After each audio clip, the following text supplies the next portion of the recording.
it's wonderful to be with you tonight. So I wanted to talk to you tonight a little bit about the role of doubt and faith in Buddhist practice.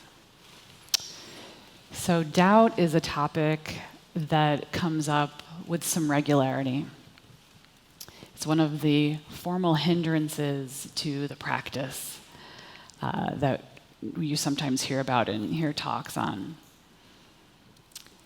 Faith is mentioned, but not as much. We don't usually associate Buddhist practice and philosophy with this notion of faith. Yet it is really intrinsic in the practice, and so we'll explore a little bit more about that tonight. So before his enlightenment, the story goes that the Buddha had tried different things to reach this enlightened state, both asceticism, so depriving himself of food and shelter, and also gluttony, so indulging in all kinds of worldly pleasures, really to no avail in either way. But it was only when he had recalled an event from his childhood that the answer really came to him, that neither of those things was helpful, but that the path to awakening seemed to be somewhere in the middle. So the story goes, and you may have heard this before, it's a good one. The story goes that the Buddha had a memory of being a child in his home village, and his father was sort of the king figure of this clan that he was a part of. And so his father was presiding over a plowing festival in the late spring. And the child Buddha was resting under the rose apple tree and sort of watching the teams of men, the oxen plowing the fields. And for no apparent reason at all, a sense of contentment washed over him, a sense of deep peace. And he remembered that that's what he was looking for, that's what the answer is, and that it was without striving, that this peace was just present, that it was really his true nature. So remembering this, he declared, the story goes on, right there and then, "Let the blood in my veins dry up. I will take this seat and not get up until I attain enlightenment." So Mara, in the Buddhist tradition, in the Buddhist story, is the personification of greed, hatred, and delusion. And Mara heard him say this and sort of perked up a little bit and started to take this pretty seriously. And so as the Buddha, we know, sits under yet another tree and is determined to not get up until he attains enlightenment. And so Mara, trying to thwart his efforts, tries a few techniques, the first being fear, sends images of armies and flaming arrows, and the Buddha persists, maintains his equanimity in the face of all of that. So Mara thinking, okay, he's pretty tough. What else can we do? He decides he's going to try this sensory, lure him off of his seat with these sense pleasures. So he creates this sense of lust. He sends his daughters, scantily clad daughters, to try to lure the Buddha off of his seat.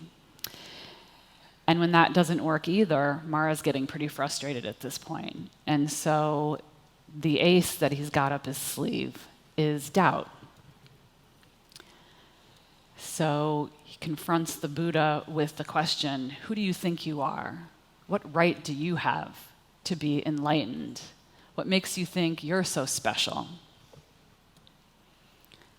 Who can vouch for your right to gain enlightenment?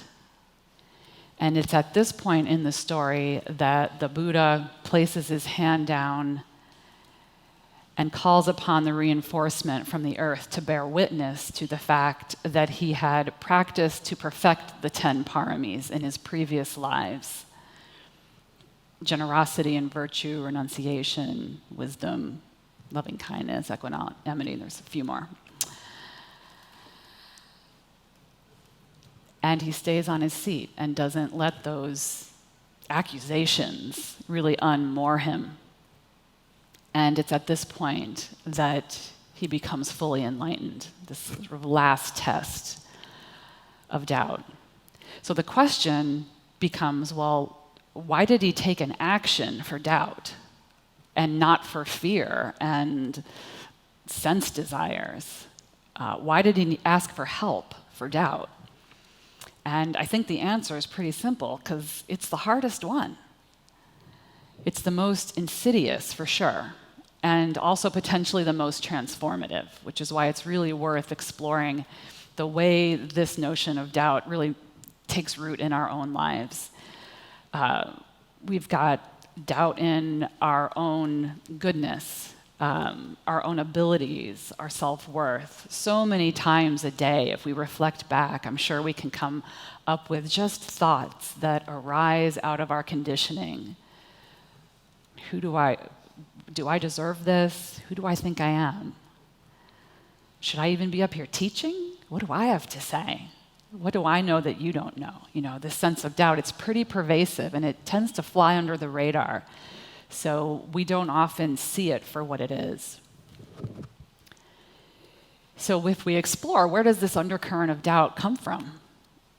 Why do we have this continual arising? And so a quick teaching on what's called the Five Aggregates, which are aspects of being human that combined make us feel like we have this sense of self, that we can identify with this sense of self. So the Buddha taught that the average person assumes this body to be the self.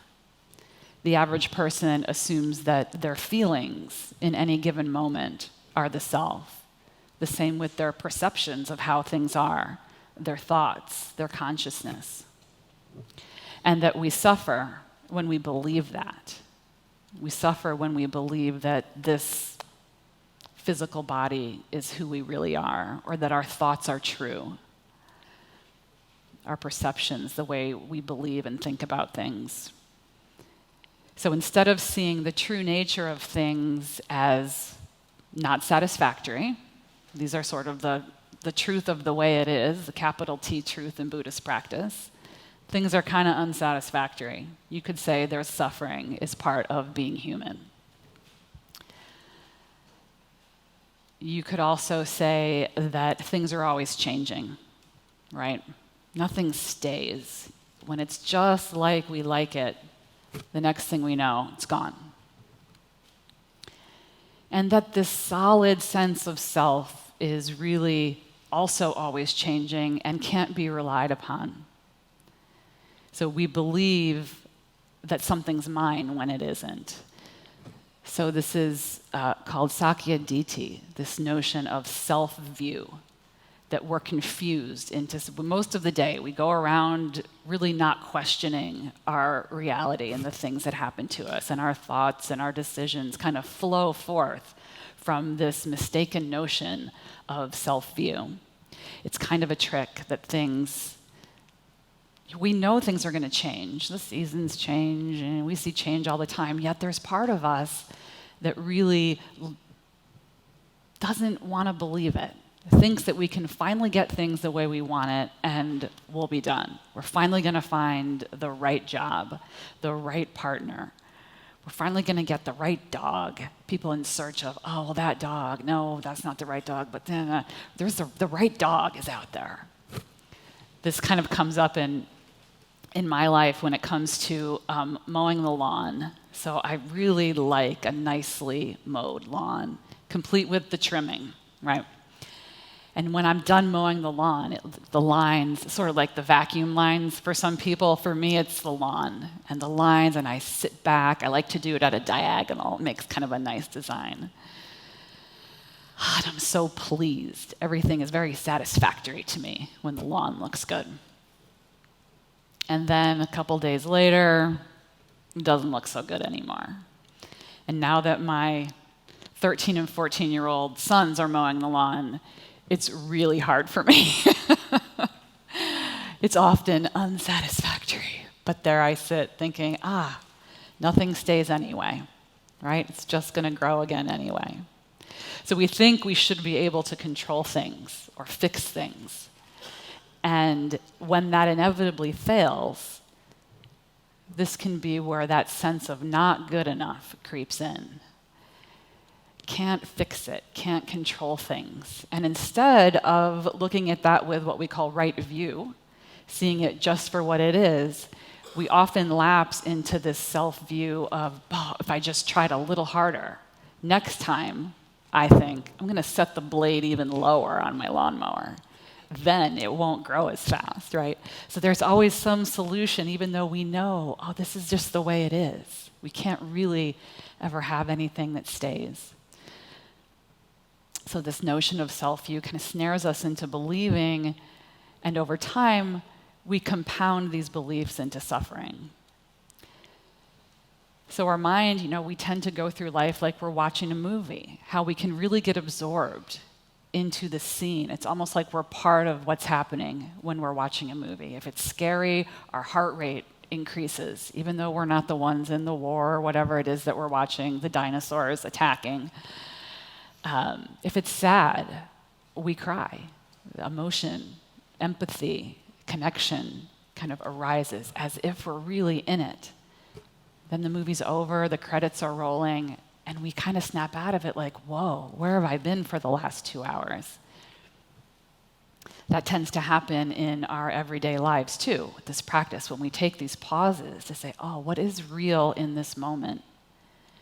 When these thoughts of self-doubt arise. We can kind of stop believing in the proliferation of thoughts that go unquestioned. And often these thoughts are painful. So the movie and the lawn, those are kind of easy examples, but often we get really caught because these thoughts of doubt are so insidious. They're like Mara, sneaking in there, trying to lure us away from what we know to be true. Because it can be really painful to get caught there, we often react by trying to compensate and fix, or distract ourselves with something else, or be perfect, finally get things right. We work too hard. We try to be good. We take care of others. Often these are virtuous things that we're doing to make up for this sort of deep-rooted sense of doubt in ourselves.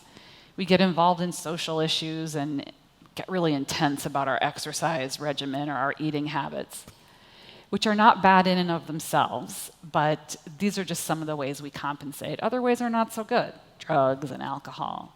Spiritual bypassing. This is kind of common with people who kind of are new to a spiritual practice. There's often a beginner's luck. You might have noticed this when you first started meditating. Maybe your first sit was like, this is so awesome.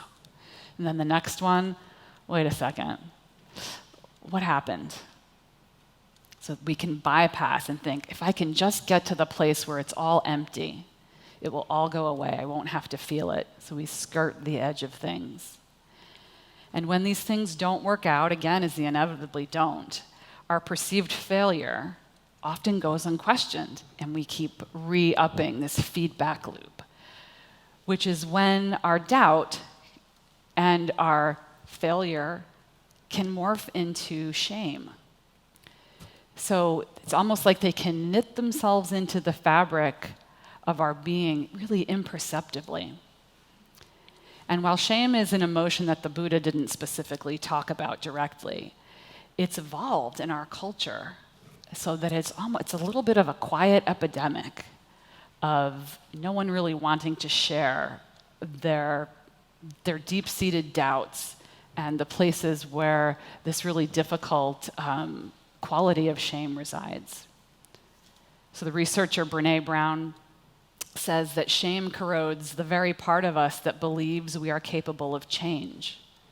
So this is the way that it's insidious. It causes us to sometimes just give up or not even try, or not to question the doubt. So shame is sort of saying, well, it's not that you did something. It's that you are incapable. You are a fraud. These are some really common things that just kind of are in the fabric of people. But we can't work with what we can't see. And if one of shame's main points is to hide, even from our own selves, how do we identify it? So it's important to know that these voices are not particular to us. They're really not personal. Everyone has them. You may think of some of your own that come up, just these little beliefs that tend to crop up. Everyone else here knows what they're doing. This is a common one in meditation circles, when you first sit down and you look around and you think, oh God, all of these other people are on retreat. All of these other people are having these really blissed out enlightenment. I'm the only one whose mind is all over the place. I'm not doing this right. I'm not good enough. My secret will be found out. Kind of have to keep covering over. Can anyone relate to any of these qualities? I won't ask you to raise your hand. But really, raising your hand, speaking up, and being authentic about the things, the doubts that arise in your own life, goes against the goal of shame, which is to keep us separate and believing and staying in this feedback loop. The 13th century Zen master Dogen said, "To be in harmony with the oneness of things is to be without anxiety about imperfection." Can we let go of this desire we have to be perfect? Can we loosen up a little bit?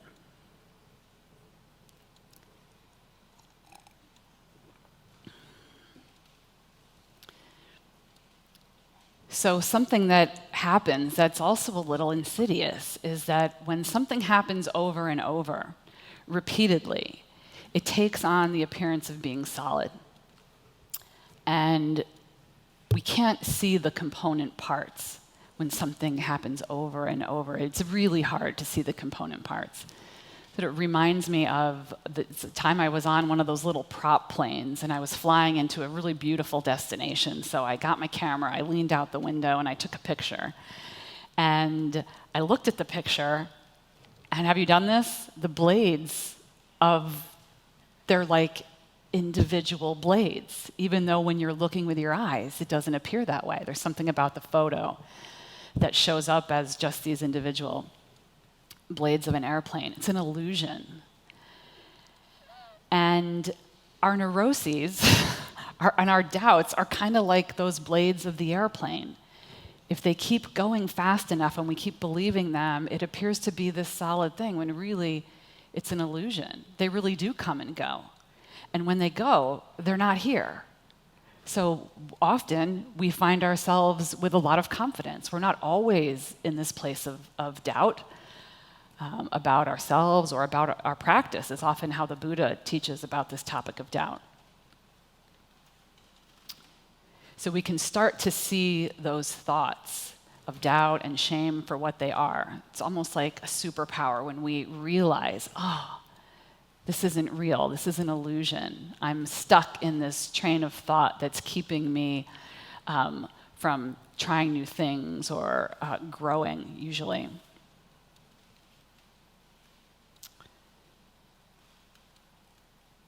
So when the self-view really takes hold, the teaching is sort of like the Buddha did with Mara, to say, I see you. I see this. I know what this is. There's that thought again. Oh, there's the one about how I'm not good enough at this, or the one about how everyone's going to find out. Whatever your flavor of doubt is. Say, with our mindfulness practice, which really hones our ability to see clearly, it slows down and gives us this lens of, okay, this is what's happening. And in that space, we can apply some of these strategies, some of these mindfulness strategies. Say, I know what this is. I recognize that thought. With like most things, we have to get up pretty close to the painful things in order to see them clearly. It doesn't really work if we stand back and keep looking from a distance.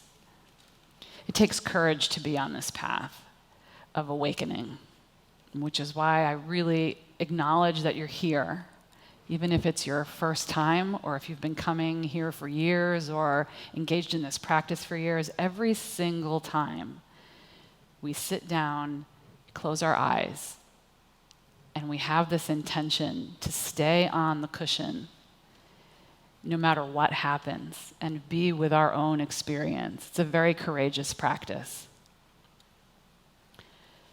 The teacher Charlotte Joko Beck says we have to face the pain we've been running from. In fact, we have to learn to rest in it and allow its searing power to transform us.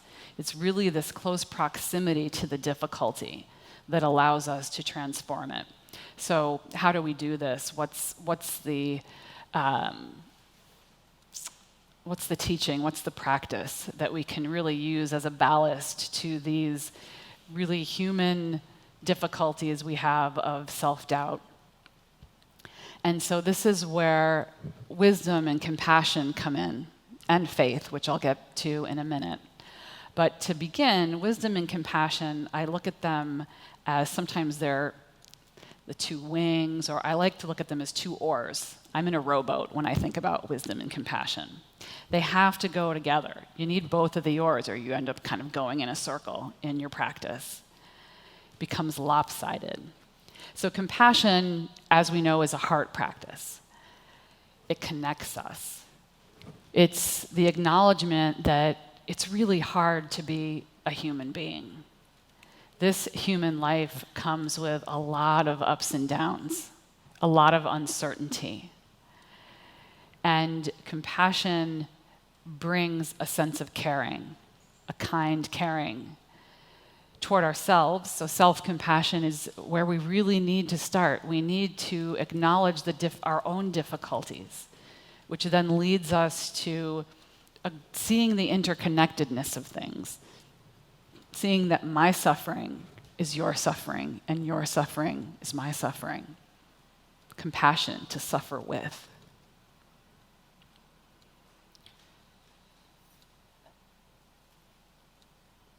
This is not easy to do. Compassion is one of the practices that we hear about, we read about, and we think, yeah, I'm a compassionate person. And then we'll get challenged right away with something. We'll be bumped up to the edge of our capacity for compassion. And we'll start to work with it and really grow the space in the heart that can hold the uncertainties, my own and that of other people.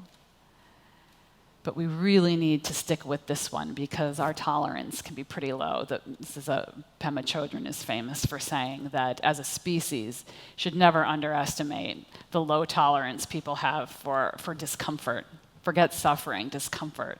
We have so many ways of moving away from the things we find uncomfortable. So when we know this, we can realize it's not personal, that we have that reflexivity to move away from discomfort. And we can learn to lean into the hard situations and emotions that arise that really help to keep these hearts open. So we can invite the feelings of doubt to come in close, not good enough, get a little bit closer. We start to notice the stories and the beliefs we have, and we can turn toward it. We can sort of begin to reclaim that part of us that was cut off. We realize that we can be with this overwhelming sense of doubt, shame, not good enough, and still survive. And then our capacity grows for staying and staying and staying, and letting go and letting go.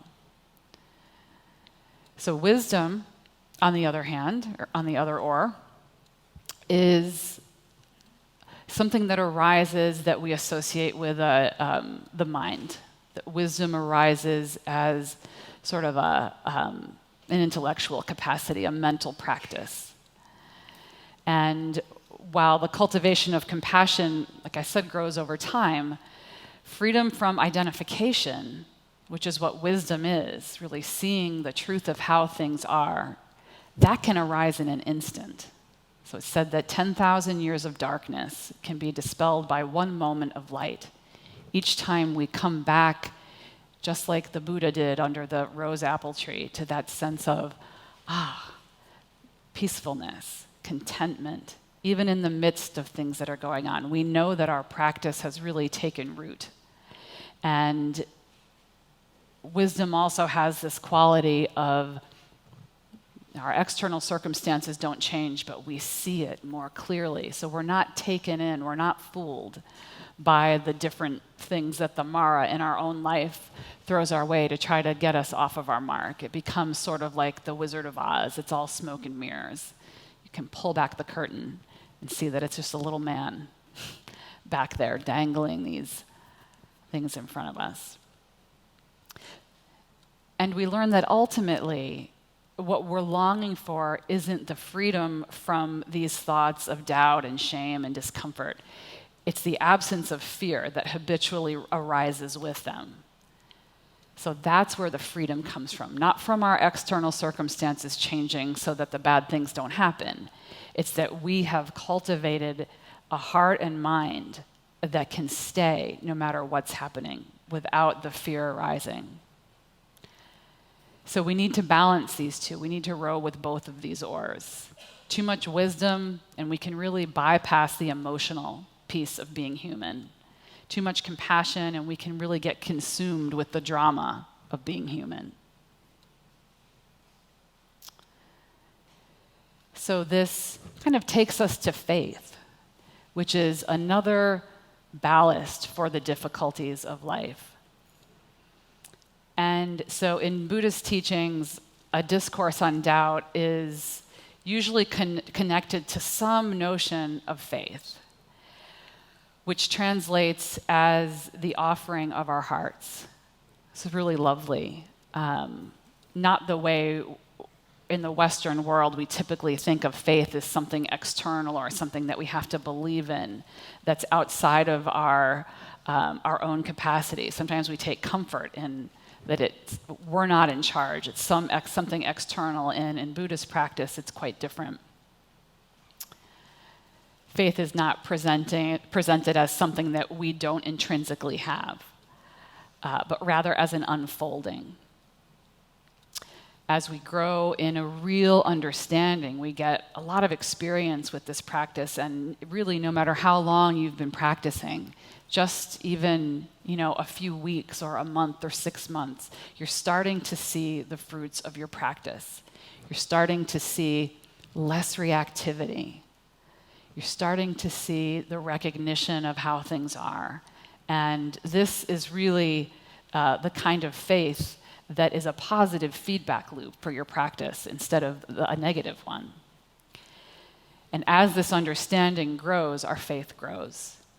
And it's not a faith that comes from the outside, from being told or from something or from reading a book, but from experiencing the thing firsthand for yourself. So there's two kinds of faith that are often mentioned, and just bright faith and verified faith.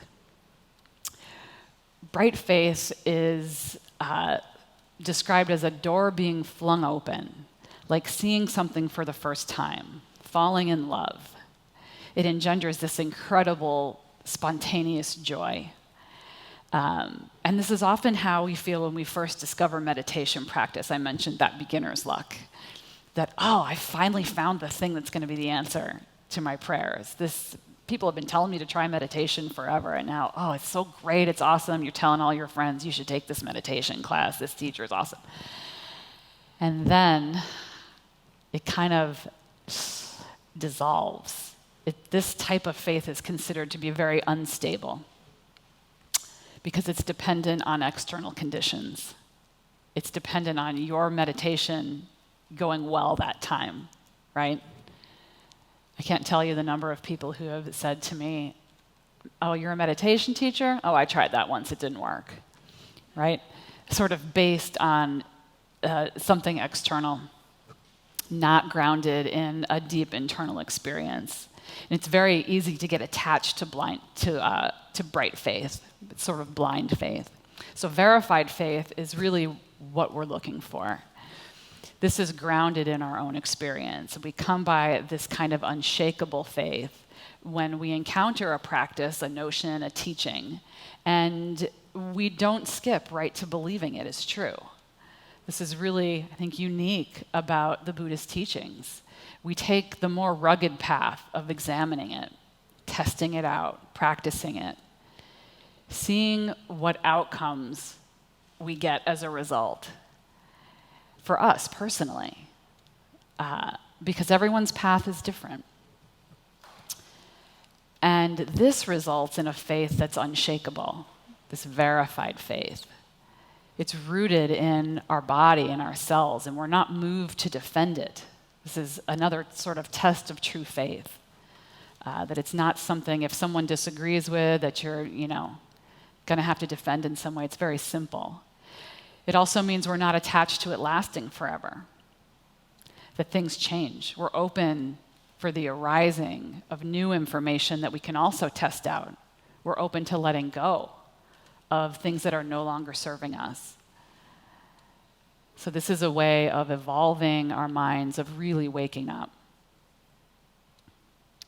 I was on a retreat a number of years ago, and one of the teachers was Richard Shankman, who's really wonderful. And this was several days into the retreat when things can get difficult. And as part of his Dharma talk, he said this, which I found kind of really profound for me in the moment, and really kind of talking about doubt in our ability to wake up, doubt in this. What are we even doing here? Tell me again why we're doing this meditation. What's the point of this? And so he said, the shifts in consciousness that happen as a result of meditation practice can seem infinitesimal or imperceptible if you try to track your day-to-day progress. But we can liken the trajectory of our lives to the trajectory of a large ocean tanker or container ship. The urge is there to plow full steam ahead in our lives, just like we've been doing for the last 30, 40, 50 years. There's a lot of momentum behind our habit patterns. Bringing conscious awareness to those patterns can be like trying to turn that tanker from south to east. It doesn't turn on a dime. But when we set a sincere intention to wake up, it's like turning the ship's wheel toward the east. And when we fire up the engines through the discipline of practice, then we let it go and have faith. If you're the captain of that ship and you turn the wheel and the engines are running, is there any chance that ship won't eventually turn? And I just found that really encouraging. We don't always see the fruits of our efforts right away, but it comes back to this notion of intention and practice, and our practice takes the form of formal practice on the cushion, takes the form of your everyday life, of you going out into the world and cultivating compassion, looking for opportunities, practicing wise speech. If the intention's there and you're practicing, is there any chance that that ship won't turn? As his death approached, the Buddha said to those gathered around him, this is one of his famous things we hear, "Be a light unto yourself. Betake yourselves to no external refuge. Hold fast to the truth. Look not for refuge to anyone besides yourselves." This is also kind of unique to Buddhist practice. It's kind of a radical notion. We're not used to hearing this. Often we were raised in traditions that kind of tell us the opposite. Just do what we tell you and have faith. This is the total opposite. So this is really asking us to work with the doubts that arise, to really question things, and that is the path. We don't need to look outside of ourselves for truth. That when wisdom and compassion are present, doubt can actually be the pathway to awakening. So just ending, there's this wonderful poem by Albert Huff Stickler. It's called "The Edge of Doubt." He writes, there is always that edge of doubt. Trust it. That's where the new things come from. If you can't live with it, get out. Because when it's gone, you're on automatic, repeating something you've learned. Let your prayer be, save me from that tempting certainty that leads me back from the edge, that dark edge where the first light breaks. So I encourage you, as you kind of leave here and go out into your lives, to really have a keen eye toward these feedback loops, these thoughts. Sometimes when we have the intention to pay attention to them, we start to notice them a little bit more. The really subtle thoughts that arise, that hold you back, that question. And it's not the skillful doubt, right? That we learn to hone our inner compass so that we can really tell the difference between the doubt that says, are you sure you want to be doing that? To, there's no way you could do that, right? There's a tone, there's a difference. We can begin to turn our attention toward that and use some of these practices to really to practice in those moments, even if it's just the mantra, I see this, I see you. That's what this is. We're not trying to ignore that doubts arise or, sweep it under the rug, but we're just seeing it for what it is. And sometimes we can do some investigation. Oh, wow, where'd that thought come from? Whose voice is that? How long have I had that belief? And it starts to kind of come apart. It's what was solid, we start to see the fan blades, right, of that solid belief. Oh, isn't that interesting? That's what's happening here. I recognize this for what it is. And it can be really interesting how it can dissipate. Sometimes it'll come back a little bit louder, and then you might have to reach down and touch the earth for some support. But when we practice and we come back over and over to connecting with the sincerity of our intention to wake up, and we believe in our inherent goodness, we can really ground ourselves in those moments of intense doubt. And from that place, our wisdom arises, compassion, we can bring in faith, see what role those play in our lives, and notice how they change over time as our circumstances change, as we age, as different things come and go. So being flexible and open to the way you're going to be using these practices. It's not like we hear something or a light bulb goes on and it stays on in the same way, right? We're constantly changing.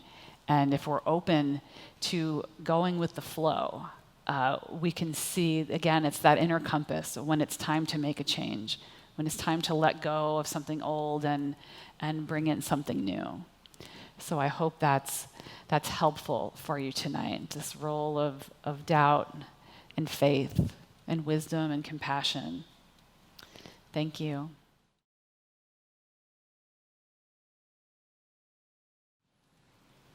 Not sure how I want to phrase this, but I put great faith in the middle way. In other words, there's practices in Buddhism. The 5 precepts are like the 10 commandments. They are above our inner self. Yet we don't emphasize that. So I swing back. Same way with judgment. We're urged often not to have a judgment, yet without laws and judges and policemen, we wouldn't have much of a society. And you can go on in this, where we take one extreme, certainty. We're saying, we don't go cancel our automobile insurance, or our health insurance, or our Social Security. And that's where, I don't know if that, questioning those, yet staying on the path, gives me some concern, but I think that's what you're talking about. There's a middle way of questioning things, and so I just like your reflection on that. Yeah. So your question is about finding the middle as opposed to the extremes in... Yeah, how doubt plays into that. Right. Yeah. Yeah. So using doubt, because doubt's something that most of what I was talking about was the kind of the self-doubt that's insidious, but there's also the doubts when we hear things just in our daily life that are part of honing that inner compass and figuring out for ourselves what is our middle way, which is not likely to be the same middle way as the person sitting next to us. And so that's where the practice comes in, when we notice, okay, well, when I get entrenched in rigid beliefs or knowing, being positive that this is right, or really clinging to a belief, and someone else has a totally opposite belief, is this part of your question? Like, how do we find that middle? Like, what is skillful doubt? So, I mean, there's innumerable opportunities to practice this in in our lives today, right? There's a lot going on that is cause for polarization. And I think about that a lot, how the pendulum keeps swinging and everyone's right, and we're just kind of polarized on these ends. And how do we find the middle way for ourselves? And I think it's when we can, when something happens or we have a thought or a belief about something that's happening in the world, where do we find that sense of inner stability, calm, sort of what the Buddha was describing? Where are the places where we don't feel like we're pulled off of our mark, like having to defend an opinion or really pushing away the belief of someone else? What's our middle way? So, I mean, this practice is invaluable for the world we find ourselves in right now and finding our own middle way. Yeah. I don't know if that answers your question. Yeah, thanks. Anything else? Hi, I'm Damon. Thank you for your talk. So, I took away that doubt you said is a delusional first state when we observe things. And then we want to move to a place where we are sure of ourselves, so earth be our witness. And then only to find out that, darn, another delusion, So I'm asking, what are the signs of true, correct observation and interpretation, and how do you distinguish that from really a false sense of this is right? I know it. Why? Because it's been my experience. But we're so subject to delusion. Mm-hmm. So what good is our experience to rely on? Okay. So in the beginning, when we were talking about how doubt is really like a trick, like the Mara trying to move us off the mark, and how do we know when our doubts are part of that illusion versus when we know something through verified faith? Am I touching on it a little bit? Through investigation of what happens when we believe that thought. I mean, that's the first thing that comes to mind. So when the Buddha touched the earth, it was really calling in So in the story, right, he had lived all these previous lives where he perfected these things, all the 10 paramis, and he's saying, I know this. I know this to be true. The earth is my witness. And it kind of reminds me of when we have something that we know is true for ourselves, that we're not moved off of our mark. Have you experienced that? Like something that in that moment, it is true for you, and there's no need to defend or protect. That is a sign that next step that we're taking the right next step in that moment. But remember, everything's always changing, right? So that kind of moves on to the second part of your question about having faith. And there's a looseness in faith. Remember, faith is this moving mark. So just because something's true for us today, we're gonna kind of get away from the bright faith. It's like, I got the answer. And be more flexible about the reality of things shifting and changing as we hone that inner compass. Does that help? Yeah, thanks. Y'all got some good questions. Thank you for, how about that? Hi. Thank you. Thank you for moving with courage into giving a talk to a large group of people like this. I particularly like the underlying fear that lies beneath that, or you're making a point of that, and as an inroad to faith, like for me, it's almost like fear and faith are antidotes, opposites. Mm-hmm. Years ago, I got these tattoos on the sides of my hands that say fear and not, with the idea that so long as these hands are together in faith of some kind, even as a gesture, that there's an action here of asking or seeking to have that fear removed. I was curious what your experience might be with how community, or the sense of community, Sangha, feeds into working with Tao, if you wouldn't mind, if you felt like just sort of free-forming on what that's been like for you. Oh, thanks. So the question about how community or Sangha feeds into our ability to work with everything, really. I mean, doubt and fear being one of the things that often bring us to this practice, right? Is this sense of generalized anxiety often brings people to this practice of there's got to be a way to attain some inner peace through this practice. And often we're practicing alone. I mean, it's really amazing to me how many people are practicing at home in their own room with one of those apps, and they never come into community, and they may not even know about a group like this, right? And say, oh, come into Sangha, and what invariably happens is that someone will come up to me after a class and say, wow, that was such a different experience.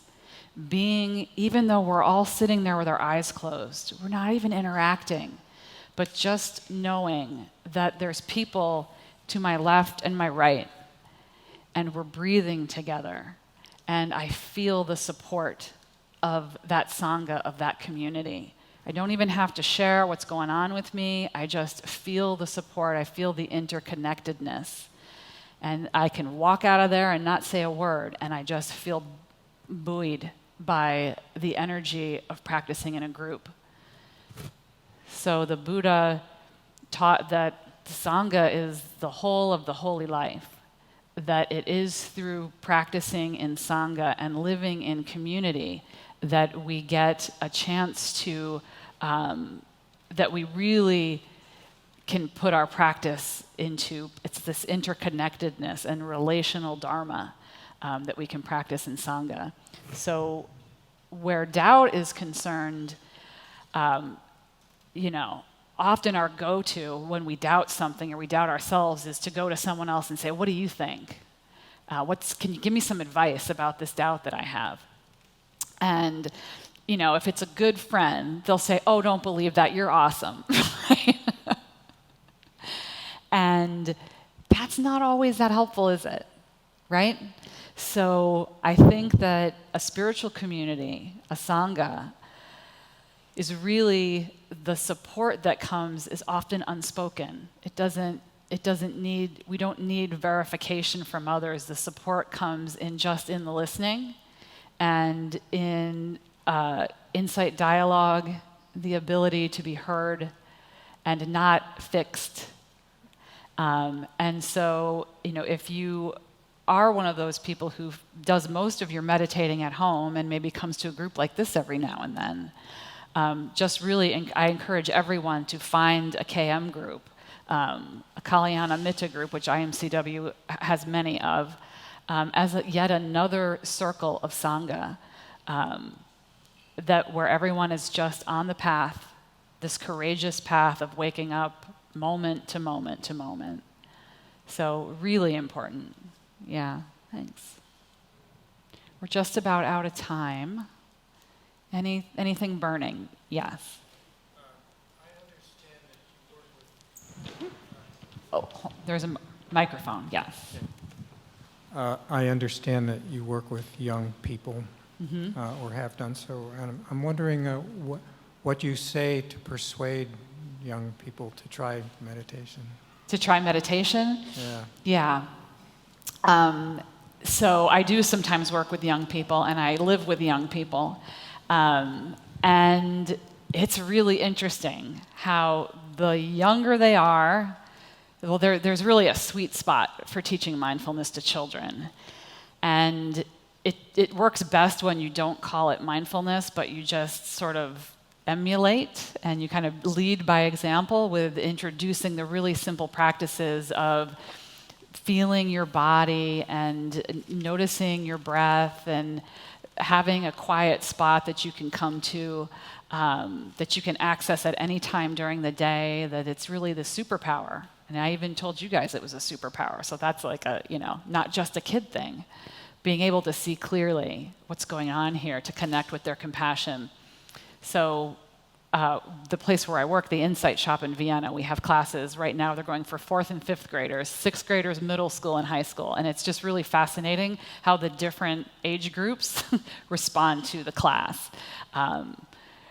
Middle schoolers, you have to make them go. So there's no magic bullet there. You just kind of have to, once they get there, children really, without exception, resonate with some part of the practice. Children are so distracted and on all the time, connected to, there's not a lot of space and stillness. And the part that I say without exception is that they're like, oh, wow. After a practice, just a few minutes of guided practice, I didn't even know that was there, that was available to me.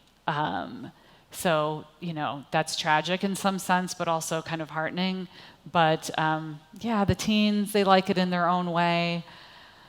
The 6th graders are really enjoying their class, but it's really meeting them where they are with the issues that are coming up in their own lives and just introducing these practices, really basic. And they get it. Adults take a lot more practice to access that place, that sort of inner stillness. The younger they are, the easier it is. I don't know. I love that my very first experience teaching children was, I think they were 3rd graders, and I had them close their eyes. I was just going to do a few minutes, and still they're like, this one kid was like laying down and rolling around, and I thought, oh God, this just didn't work. And then I was asking him about his experience, and he gave me the most profound interpretation of what was going on for him during the meditation. And I thought, oh yeah, little kids move a lot. They don't sit there with their eyes closed and their hands in their lap. But he didn't need any progressive relaxation to access that place of where he was really in tune. So it looks a lot different, but there's many different ways to approach it.